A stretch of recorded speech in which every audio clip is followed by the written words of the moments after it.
Êxodo capítulo 14. Antes de eu ler, eu vou começar no verso 4, depois vou ao verso 10 em diante, fazer apenas uma contextualização importante. Êxodo capítulo 14 começa a descrever o êxodo, de fato, a saída do povo de Israel do Egito, logo depois das 10 pragas no Egito, que literalmente obrigou o povo do Egito, Faraó, liberar o povo de Israel para servir ao Senhor e assim se cumprir sobre a vida deles a promessa de Deus de entrar na terra prometida, entrar em Canaã. Aí no verso 4 começa uma parte, um trecho da conversa de Deus com Abraão. Endurecerei o coração de Faraó para que os persiga. O povo sai e Deus fala que vai mandar Faraó persegui-lo. E serei glorificado em Faraó, em todo o seu exército, e saberão os egípcios que eu sou o Senhor, e eles assim o fizeram. Verso 10, e chegando Faraó, os filhos de Israel levantaram os olhos, e eis que os egípcios vinham atrás deles, temeram muito. Então os filhos de Israel clamaram ao Senhor, e disseram a Moisés: será por não haver sepulcros no Egito, que nos tiraste lá, para que morramos nesse deserto? Por que nos tratastes assim, fazendo-nos sair do Egito? Não é isso que te dissemos lá no Egito? Deixe-nos para que sirvamos os egípcios, pois melhor nos fora servir os egípcios do que morrermos no deserto. O povo, depois de 10 pragas, depois de ter visto todos aqueles sinais e maravilhas, quando vê o povo de Faraó, o exército de Faraó chegando perto deles, encruzilhando eles, entre eles e um mar vermelho, eles falam essas coisas. Verso 13, Moisés responde.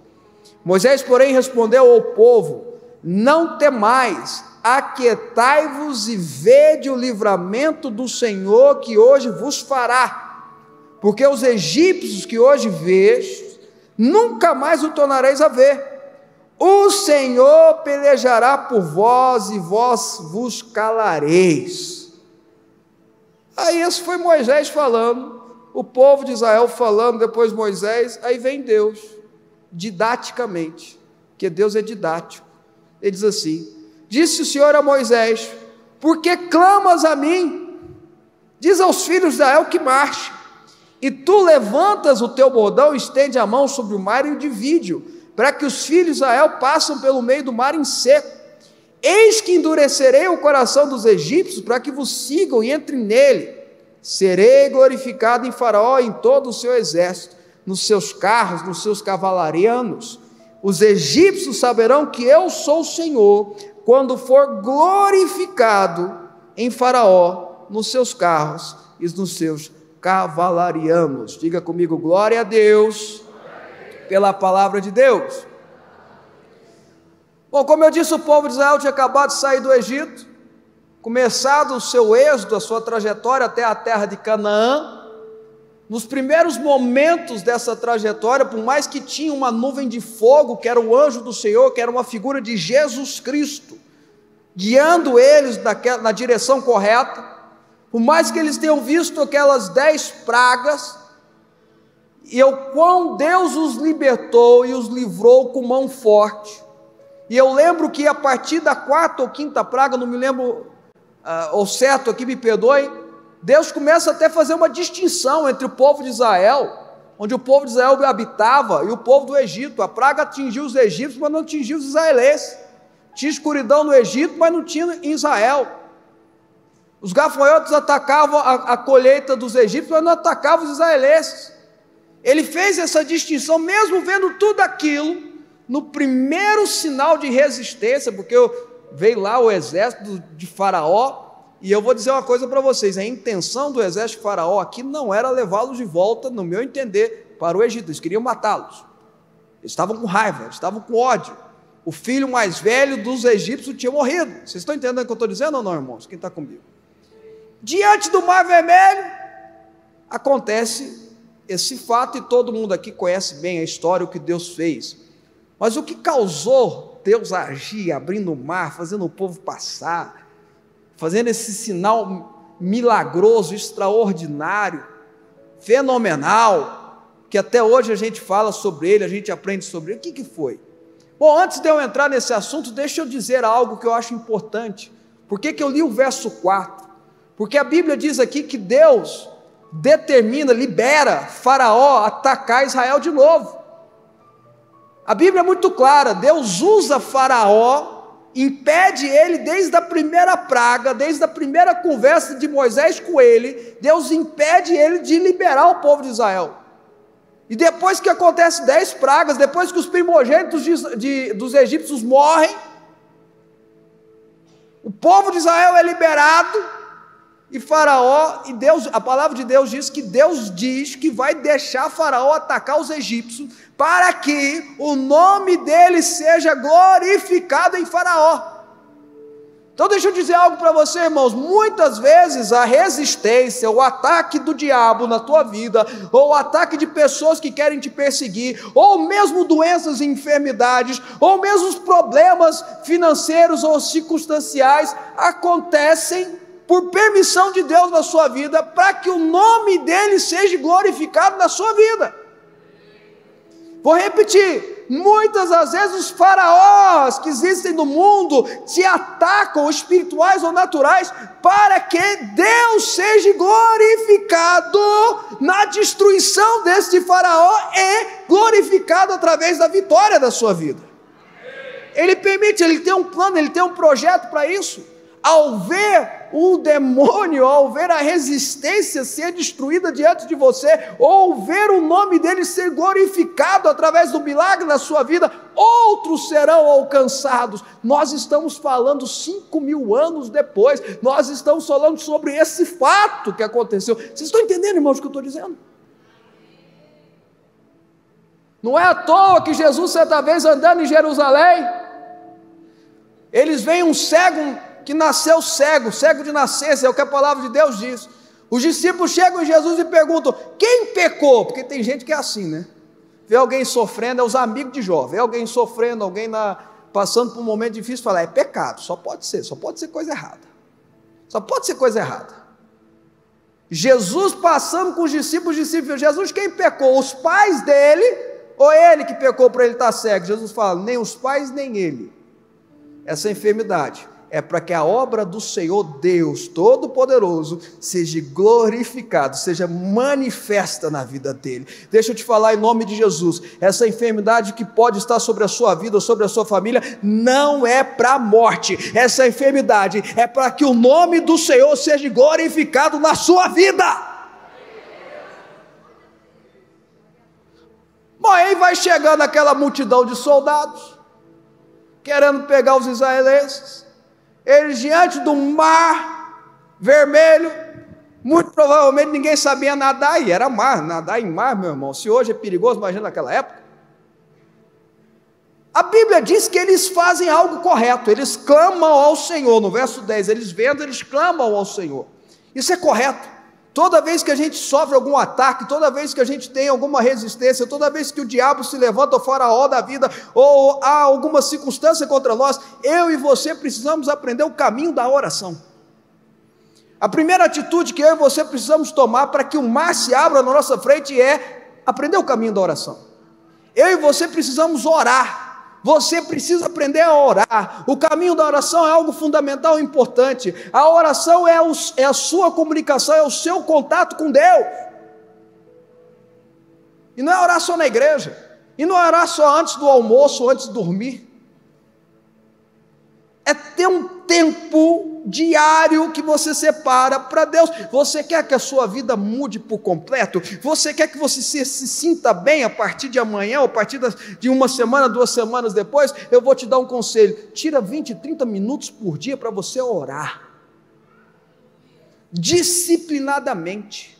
Acorda mais cedo, ou na hora do intervalo do almoço, não sei qual é o seu horário, você que sabe, tira o seu tempo de oração, aprenda a ter uma vida de oração. Em vez de ficar reclamando do trânsito que está ruim, vai orar. Aprenda isso. O povo de Israel fez certo, ele começou certo, ele errou depois, mas ele começou certo, porque muitas vezes a gente começa certo e erra depois, mas ele começou certo. O caminho que faz o mar se abrir na nossa frente é o caminho da oração. Mas logo depois que eles oram, que eles clamam a Deus, que a Bíblia diz que eles clamam a Deus, eles murmuram. Eles não só reclamaram, eles murmuraram. Eles reclamam contra Moisés e falam coisas terríveis, terríveis aos ouvidos de Deus. Qual é a diferença de reclamação e murmuração? Tem diferença. O que Tiago fala sobre paciência de Jó? O que seria a paciência de Jó? Porque quando a gente lê os 42 capítulos de Jó, a gente percebe que Jó perdeu a paciência sim. Ou é só eu que li e vi diferente? A gente vê que ele bate boca, ele discute, ele perdeu a paciência. Quando você vai para o original, e a King James traz esse original, a NVI também traz, quando você vai para o original, você vê que não é paciência. Até no original grego não é paciência, é perseverança. O apóstolo Tiago diz, nós precisamos aprender com a perseverança de Jó. Então o Jó reclamava, mas ele não murmurava. O problema não é reclamar, o problema é murmurar. Qual é a diferença? Pegando esse texto e pegando a trajetória do povo de Israel, que ficou 40 anos no deserto por murmurar, eu aprendo a diferença. Vou te dar a diferença agora. Reclamar, bom, todo mundo sabe o que é. O que é murmurar? Primeiro, é quando eu duvido da ação de Deus. Jó não duvidou em nenhum momento.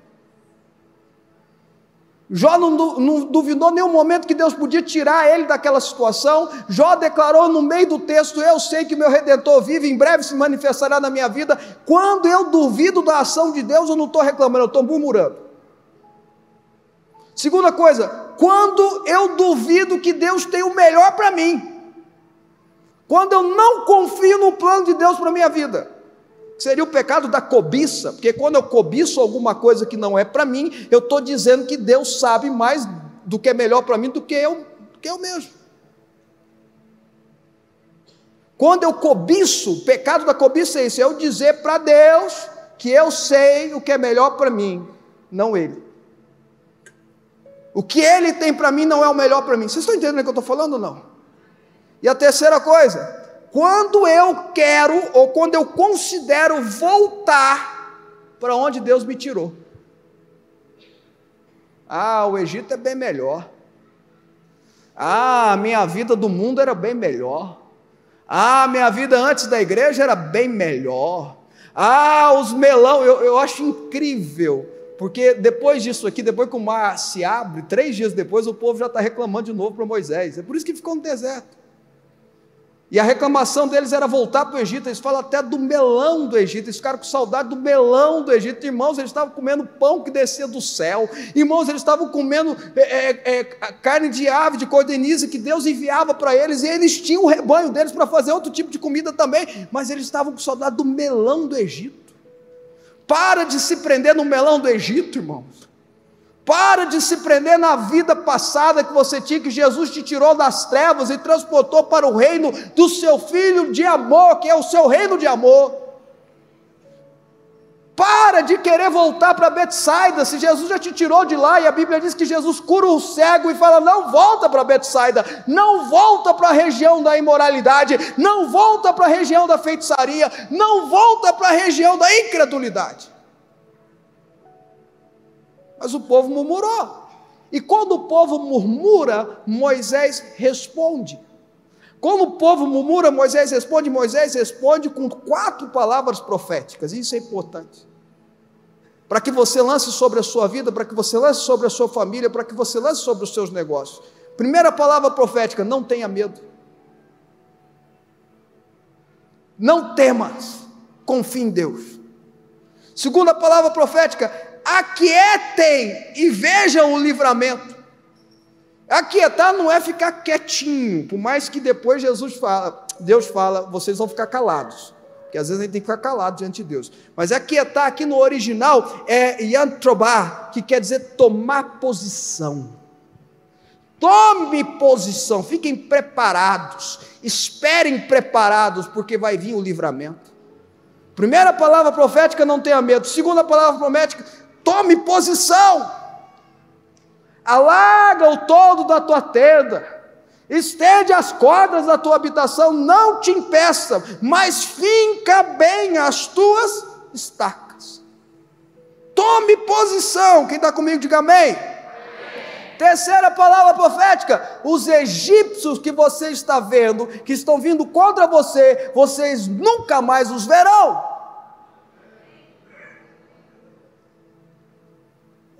Os egípcios voltam a atacar Israel, e porque Israel abandonou a Deus, quase 1000 anos depois, aquele povo, os filhos daquele povo, os netos daquele povo, os bisnetos daquele povo, teve ataque de filisteu, teve ataque de cananeus, mas não teve ataque de egípcios.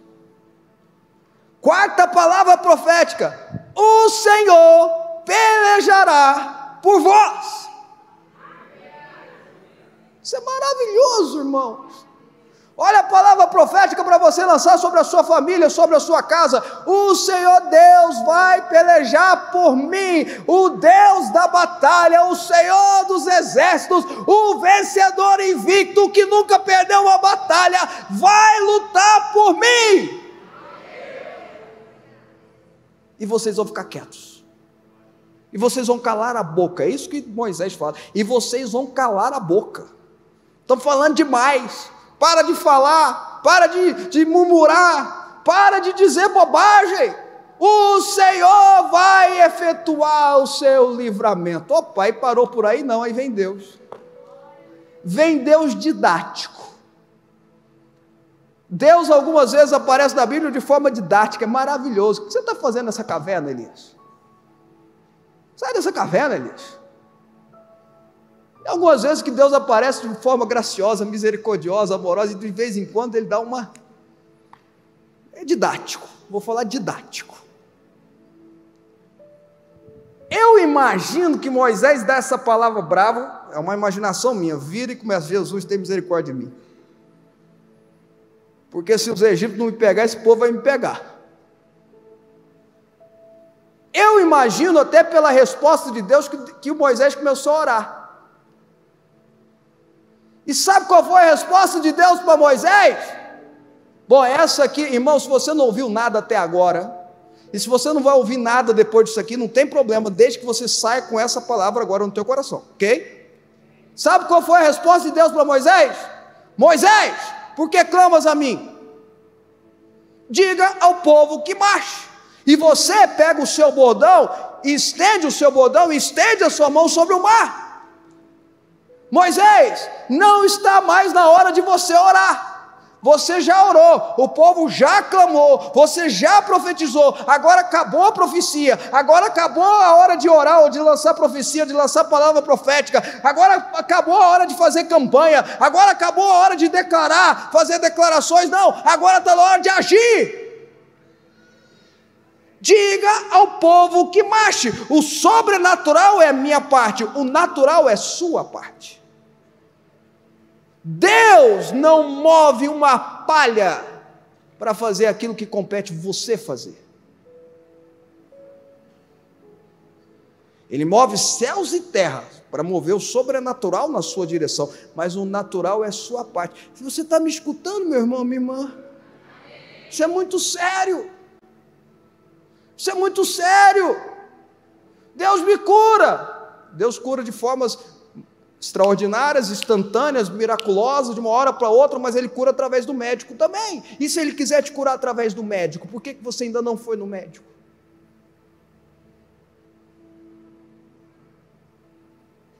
A gente vê na Bíblia que toda vez que Jesus multiplicou pães e peixes, é quando Ele fez a pesca maravilhosa com os discípulos, na primeira pesca com Mateus, que Mateus descreve, que Marcos e Lucas também, mas que está lá Pedro, Tiago, João e André. Antes de haver a multiplicação, há uma organização. Nos pães e os peixes, Ele manda sentar em ciclos de 50 pessoas, todo mundo quietinho na relva. Organizem-se para que eu faça a multiplicação. Quando Ele está no barco de Pedro, Ele está pregando, enquanto Ele prega, Pedro está limpando a rede. Quando Ele parou de lançar a palavra, a rede de Pedro estava limpa, estava preparada para fazer a pesca. Então Ele diz: vá onde as águas são mais fundas, que lá vai haver um milagre. Escuta, meu irmão, você precisa se organizar. Ah, eu quero que Deus mude a minha vida, mas você não dá conta de arrumar seu guarda-roupa? Ah, eu quero que Deus mude a minha sorte, mas você não muda nem as gavetas de casa. Não tira os entulhos. Ah, eu quero, Bispo Abraão, eu quero que Deus tire os entulhos da minha vida, que estão me entulhando a minha vida. Mas você não esvazia nem a gaveta da tua casa. Como é que Deus vai tirar os entulhos da tua vida? Vocês estão entendendo o que eu estou falando ou não, irmãos? Ah, eu quero ser uma excelente mãe. Ah, eu quero ser um excelente pai. Mas você tomou a iniciativa para isso? Mas eu tenho sido pai ausente até aqui. Beleza, irmãos, esquece as coisas velhas, fiquem para trás. Comece a partir de hoje a ser presente, a estar presente, a não só dar presente, mas a estar presente. O melhor presente que um pai pode dar para um filho é estar presente, não dar presente. Vocês estão entendendo o que eu estou falando ou não, irmãos? Ah, eu quero que Deus estabeleça meu relacionamento familiar. Tu já pediu perdão? Vou te contar um negócio. Deus não vai te empurrar para você pedir perdão. É você que tem que tomar a iniciativa de ir lá pedir perdão. A gente tem que entender o que Deus nos dá. Ele não nos dá cadeira, Ele nos dá árvore. Quem transforma a árvore em cadeira é o homem. Vocês estão entendendo, irmãos? Deus não dá mesa, Deus dá árvore. E um homem que pega no seu natural e transforma a árvore em mesa. Vocês estão entendendo, irmãos? Isso é muito sério. Moisés, por que você está clamando a mim? Não está na hora mais de orar, não está na hora mais de profetizar. Você já profetizou, eu já ouvi a sua oração, agora está na hora de você agir. E outra coisa, Moisés, eu te dei um bordão.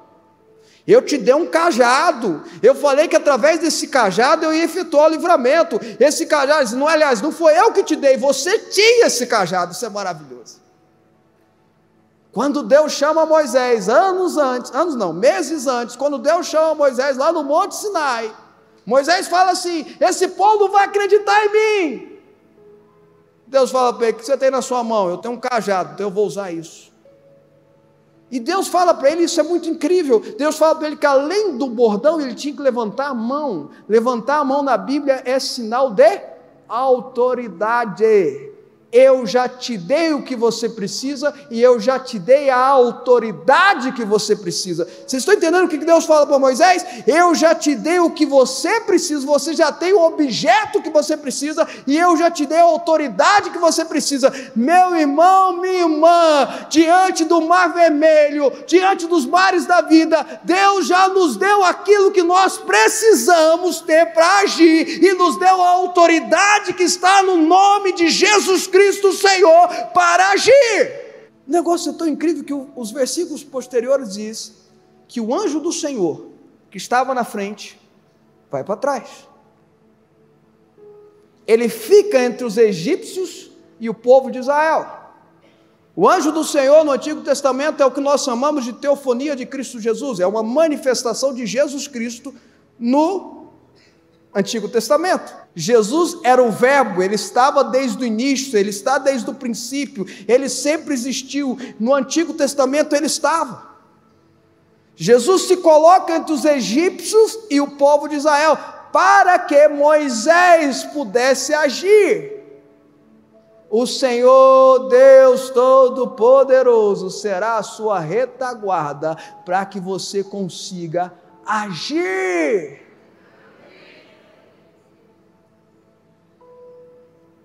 Moisés obedece, levanta o bordão, levanta a mão, o mar se abre, e que efeito sobrenatural, tem efeitos especiais, né, irmãos? Esse era um efeito sobrenatural.